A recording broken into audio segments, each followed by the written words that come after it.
राधे कृष्णा। जय बोलो राधा रानी की जय। जय बोलो श्री कृष्ण कन्हैया लाल की जय। जय बोलो वृंदावन धाम की जय। जय बोलो यमुना मैया की जय। जय बोलो गोवर्धन गिरिराज की जय। जय बोलो मथुरा धाम की जय। जय बोलो आदि केशव जी की जय। जय बोलो मधुसूदन भगवान की जय। नाम अழகா மதுராபுரி, அதில் கிருஷ்ண ஜன்ம பூமி, இந்த புதுக்கோவில், அதில் இருக்கிறதெல்லாம் அனுபவித்தோம். கேசவ தேவன், கேசவதேவ், அந்த மூர்த்தியினுடைய விஷயங்கள், வஜ்ரநாபன் பிரதிஷ்டை பண்ண விஷயங்கள், இதெல்லாம் பார்த்தோம். பக்கத்திலேயே இருக்கக்கூடிய குவளையா பீட வதஸ்தலம் நாம நேத்தி அதையும் பார்த்தோம். மதுரா, இந்த மதுராவில் முக்கியமான மிக பழமையான ஒரு மூர்த்தி, அந்த மூர்த்தியை நாம் அனுபவிக்கணும். ஆதி வராக மூர்த்தி அப்படின்னு அவருக்கு பெயர். வராகம் தெரியுமே உங்களுக்கு தான். மானமிலா பன்றியாய் அப்படின்னு நம்ம ஆண்டாளும் சொல்கிறார். ஆழ்வார்கள், ஜெயதேவர் எல்லாருமே கொண்டாடுறார். ஜெயதேவருடைய அஷ்டபதி, அதில் ரொம்ப அழகாக வராக அவதாரத்தை பற்றி சொல்கிறார். என்ன சொல்கிறார்? பிரளய பயோதி ஜலே, அதில் தான் பிரளய பயோதி பிரளய பயோதி ஜலே அப்படிதான் ஆரம்பிக்கிறார். திருத்தவானசி வேதம் அப்படின்னு சொல்லிட்டு ஒவ்வொன்றா கேசவ திருத மீன ஷரீர ஜெய ஜெகதீஷ ஹரே. க்ஷிதிர அப்படின்னு அடுத்ததில் சொல்கிறார். அதை சொல்லும்பொழுது கேசவ திருத கூர்ம ஷரீர ஜெய ஜெகதீஷ ஹரே. ஜெய ஜெகதீஷன், இந்த அஷ்டபதி முழுக்கவே ஜெகநாதனுக்கு தான். அந்த ஜெகநாதன் இன்னைக்கு நீலாத்ரி விஜயம் செய்கின்ற நாள். ரசகுல்லா கொடுத்து மகாலட்சுமி தாயாரை சமாதானப்படுத்தி தன்னுடைய ஸ்ரீமந்திரம் கோவிலுக்குள் நுழையும் நாள் இது. அதில் சொல்கிறார், வசதி தசன சிகரே தரணி தவ லக்னா சசினி கலங்க கலேவ நிமக்னா கேசவ திருத சூக்கர ரூப ஜெய ஜெகதீஷ ஹரே. ரொம்ப அழகாக சொல்கிறார். அப்பா சூக்கர ரூபாயே, வராக ரூபா, பூமியை உத்தாரணம் பண்ணுறதுக்காகத்தான் நீ இந்த பன்றி வேஷம் எடுத்துட்டாய், யஜ்ஞ வராக ரூபமாக எடுத்துட்டாய். அது உன்னுடைய தெத்துப்பல்ல அப்படி ஒட்டில் எடுத்து அழகாக அந்த தெத்துப்பல்ல அப்படி வளைஞ்சிருக்கும் இல்லையா? அது எப்படி இருக்குன்னா, இந்த சந்திரனில் ஒரு கலங்கம் தெரியுமா, அம்புலின்னு கூட சொல்லுவோம், அந்த மாதிரி உக்காந்துட்டு இருக்கப்பா அப்படின்னு சொல்லி ரொம்ப அழகாக வர்ணிக்கிறார். அப்போ அப்பேற்பட்டவர் வராகமூர்த்தி. வராகமூர்த்தியுடைய விசேஷம் என்னன்னா, ஸ்திதே மனசி சுஸ்வஸ்தே ஷரீரே சதியோ நரஹ தாத்து சாம்யே ஸ்திதே ஸ்மர்த்தா விஸ்வரூபம் ச மாமஜம். ரொம்ப அழகாக சொல்கிறார். சிதே மனசி சுஸ்வஸ்தே ஷரீரே சதியோ நரக தாத்து சாமிய சிதே ஸ்மர்த்தா விஸ்வரூபம் ச மாமஜம் ததஹத்தம் பிரியமானம் து காஷ்டபாஷாணசன்னிபம் அஹம் ஸ்மராமி மத்பக்தம் நயாமி பரமாம் கதிம். ரொம்ப அழகாக சொல்கிறார் பகவான். அப்பயும் சொல்கிறது தான் எனக்கு ரொம்ப பிடிச்ச ஒரு ஸ்லோகம். உடம்பு நன்னாக இருக்கும் பொழுது, மனசு நன்னாக இருக்கும் பொழுது, நாடி நரம்புகள் பலமாக இருக்கும் பொழுது, உலகத்திற்கு காரணமாகிய என்னை, பிறப்பிலியான என்னை, பிறப்பு இலி, அதான் பிறப்பிலி, பிறப்பில்லாதன்னு அர்த்தம். என்னை யார் உபாசிக்கிறார்களோ நினைக்கிறார்களோ அவர்கள் கட்டையும் போலே கல்லும் போலே அந்திம காலத்தில் இருக்கின்ற சமயத்தில் அந்த என் பக்தரை நான் நினைக்கிறேன், என்னுடைய மேலான கதிக்கு அழைத்து செல்கிறேன் அப்படின்றார். சூப்பர்ல. ஸோ இன்னைக்கு நல்லா இருக்க, இந்த நிமிஷம் நல்லா இருக்க இல்லையா? கிருஷ்ணா நினைச்சு வச்சிருந்தோ, என்ன நினைக்கும்? யார் யாரையோ நினைக்கிறத விட, எதையோ நினைக்கிறத விட கண்ணனை நினைப்பது சுலபம்.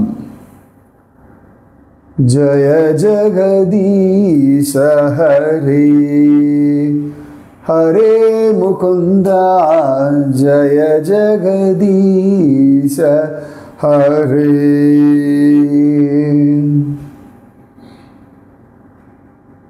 இந்த வராக சுவாமி, அந்த வராக ரூபம், அதில் அந்த ஆதி வராக மூர்த்தி ரொம்ப விசேஷமான ஒரு மூர்த்தி. நல்ல கணவரேல் கல்லில் பண்ண மூர்த்தி தான். ஆனால் கொஞ்சம் அப்படி ரெட்டிஷாக இருப்பார். நம்ம ஆதி வராக சுவாமி மதுரால வராகர். நான் எப்பயுமே சொல்லுவேன், பூமிக்கு அவர் தான் சொந்தக்காரர். எப்பொழுதுமே நிலம், வீடு, இந்த மாதிரி விஷயங்களில் பிரச்சனை வந்தால் வராக சுவாமியை பிடியுங்கள் அப்படின்னு சொல்லுவேன். ஏன்னா is the owner of the பூமி. மற்ற எல்லாருக்கும் அவர் தான் இடம் கொடுத்துருக்கார். திருமலையப்பன், இன்றைக்கும் திருமலை வந்து ஆதிவராக க்ஷேத்திரம் தான். அப்புறமா ஆழ்வார் திருநகரி ஆதிவராக க்ஷேத்திரம். ஏன் திருக்குறுங்குடி நம்பாடுவான் வைபவத்தை சொல்கிறதே வராக சுவாமி தான். ரொம்ப ஆதிமூர்த்தி அப்படின்னா வராகர் தான். பூமிக்கான மூர்த்தி அப்படின்னா வராக சுவாமி தான். வராக சுவாமி கொடுத்த பூமியிலிருந்து தான் நிருசிம்மர், மத்ஸ்யம், அதுக்கப்புறமா வாமனம், கூர்மம் மட்டும் பூமியை தாண்டி, அதனால கூர்மத்தை சொல்லலை. மத்ஸ்யம், நரசிம்மம், வாமனம், பரசுராமம், ராமம், பலராமம், கிருஷ்ணம், கல்கி, எல்லா அவதாரத்துக்கும் பூமியை கொடுத்தவர் யாருன்னா வராக சுவாமி தான். பன்னியூர் அப்படின்னே ஒன்று இருக்குது கேரளாவில். பிரம்மாண்டமாக இருப்பார் அந்த வராக சுவாமி. நிஜமாவே சூப்பராக இருப்பார், பார்க்கணும் அதெல்லாம். திருவிடவந்தை வராக சுவாமி, ஸ்ரீமுஷ்ணம் வராக சுவாமி, கல்லிடைக்குறிச்சி வராக சுவாமி, அதெல்லாம் நான் பார்த்த வராக மூர்த்திகள். செம்ம ஸ்டைலாக இருப்பார் சுவாமி. அதே மாதிரி ரிஷிகேஷ் நாராயணன் கோவிலில் ஒரு வராக சுவாமி செம்ம ஸ்டைலாக இருப்பார், அற்புதமாக இருப்பார், வராக மூர்த்தி. இந்த ஆதிவராக மூர்த்தி the oldest murti of Mathura. எவ்வளவு பழசு அப்படின்னா, இந்த லவணாசுரன் ரொம்ப அட்டகாசம் பண்ணுறான் அப்படின்னு சொல்லி ரிஷிகள் எல்லாம் போய் ராமன் கிட்ட முறையிடுறா இல்லையா? அப்போ ராமச்சந்திரமூர்த்தி சத்ருக்னனுக்கு பட்டாபிஷேகம் பண்ணி, நீ போய் மதுராவில் மதுவனத்தில் ஒரு லவணாசுரனை வதம் பண்ணிட்டு ராஜ்யத்தை ஸ்தாபிதம் பண்ணுன்னு சொல்கிறார். நம்ம அதெல்லாம் பார்த்தோம் இல்லையா? அப்போ பகவான் இந்த சத்ருக்னனுக்கு ஒரு ஆதி வராக மூர்த்தியை கொடுத்து இந்த மூர்த்தியை பூஜை பண்ணுன்னு சத்ருகன் கேட்க ராமனே கொண்டு கொடுத்தாராம். எடுத்துன்னு போட உட்காந்தா எடுத்துன்னு நல்லா பூஜை பண்ணு அப்படின்னு அவருக்கு ஒரு சப்போர்ட்டாக இருக்கட்டும்னு. அந்த வராக மூர்த்தியை சத்ருக்னன் கொண்டு வந்தார். லவணாசுரனை வதம் பண்ணிட்டு மதுரா ராஜ்யத்தை ஸ்தாபிதம் பண்ணிட்டு இந்த ஆதி வராக மூர்த்தியை பிரதிஷ்டை பண்ணார்.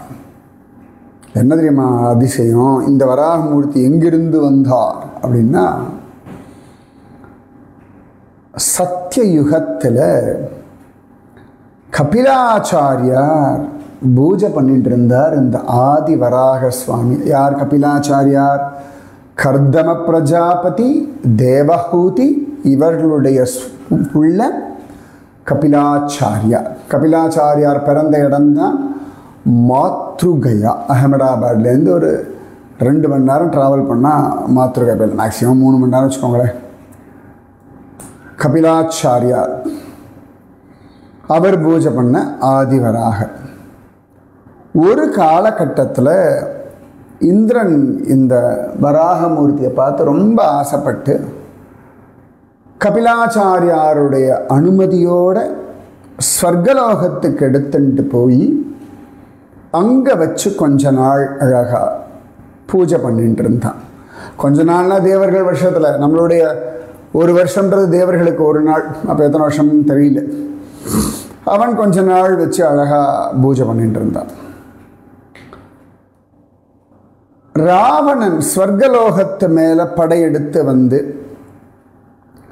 ஸ்வர்க்கத்தை எல்லாம் தன் கண்ட்ரோலில்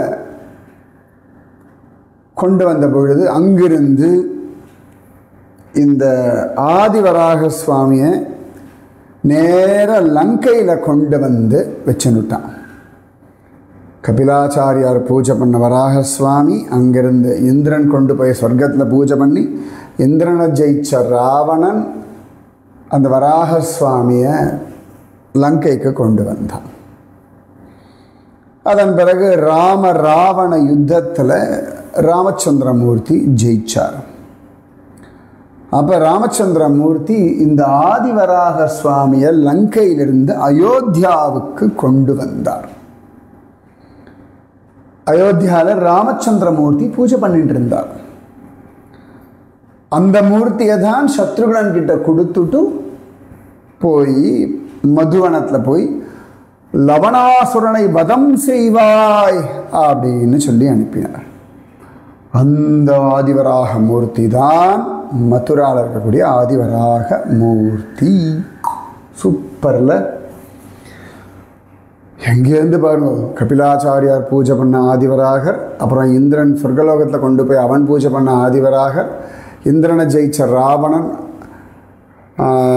ஸ்ரீலங்காவில் கொண்டு வந்து வச்சு பூஜை பண்ண ஆதிவராகர், அப்புறம் ராவணனை ஜெயிச்ச ராமச்சந்திரமூர்த்தி லங்கையிலிருந்து அயோத்தியாவுக்கு கொண்டு வந்த ஆதிவராகர், அந்த ஆதிவராகர் ராமச்சந்திரமூர்த்தி சத்ருக்னன் கிட்ட கொடுக்க சத்ருக்னன் கொண்டு வந்து மதுராபுரியில் ஸ்தாபிதம் பண்ணி பிரதிஷ்டை பண்ணி பூஜை பண்ணார். இந்த ஆதிவராகர் பார்க்கணுமா இல்லையா?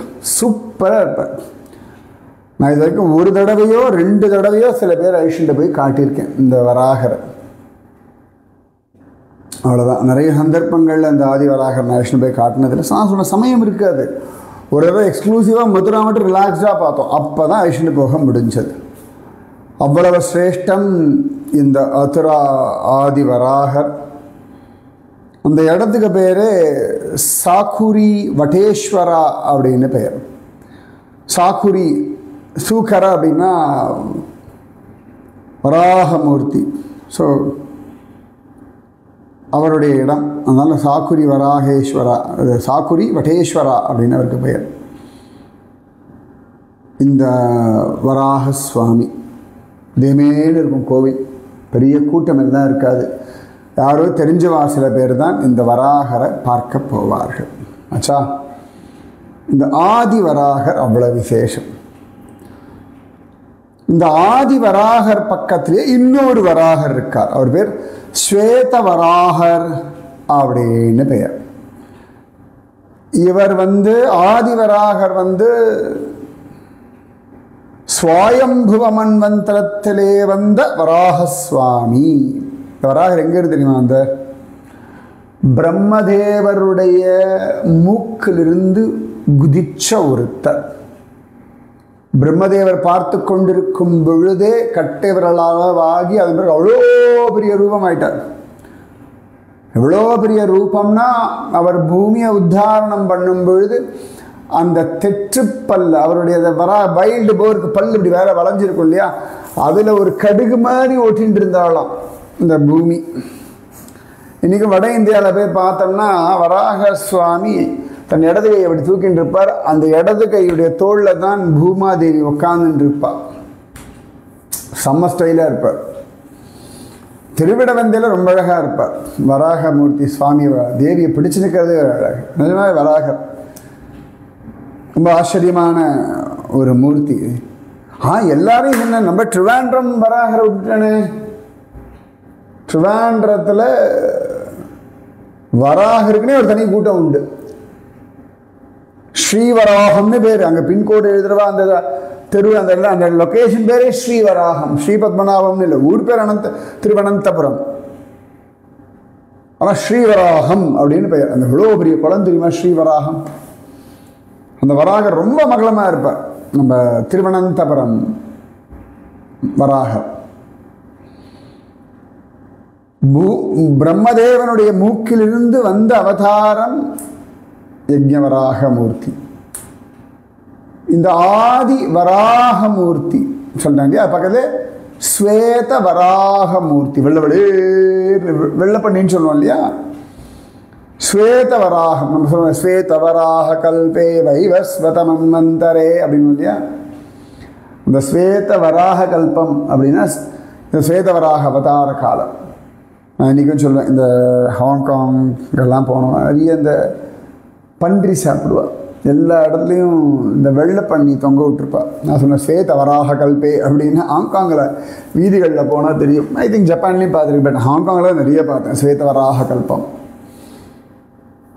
அப்போ இந்த ஸ்வேத வராகர் அவர் ரொம்ப அழகாக இருப்பார். அவருக்கும் ஆளே கிடையாது, கூட்டமே இருக்காது. இப்படி இந்த கல்லி கல்லியாக ஒரு 5 அடி அகலம் வீதி இருக்கக்கூடிய குட்டி குட்டி சந்துகள், அதான் கல்லின்னு சொல்லுவோம். அதுக்குள்ளே இப்படி நுழைஞ்சு இங்கே நுழைஞ்சு அங்கே நுழைஞ்சு ஸ்வேதவராகர் ஆதிவராகர் எல்லாம் பக்கத்தில் தான். அந்த ஒரு தெருவுக்குள்ளே நுழைஞ்சோம்னா ஆதிவராகர் பார்க்கலாம், போகிற வழியில் ஸ்வேதவராகர் உண்டு. ரெண்டுத்தையும் அப்படி பக்கத்தில் பார்த்துட்டு வந்துடலாம். ரொம்ப அழகாக இருப்பார் அந்த வராக சுவாமி. ஸோ ஆதிவராகர் ஸ்வேதவராகர். இந்த வராக சுவாமி சொன்னார் இல்லையா, யார்கிட்ட சொன்னார்?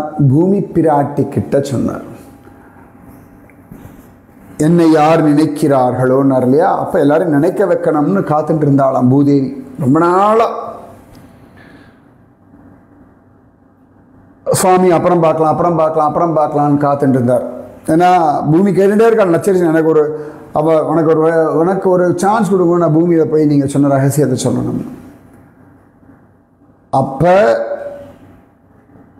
அவ்வளவு அழகா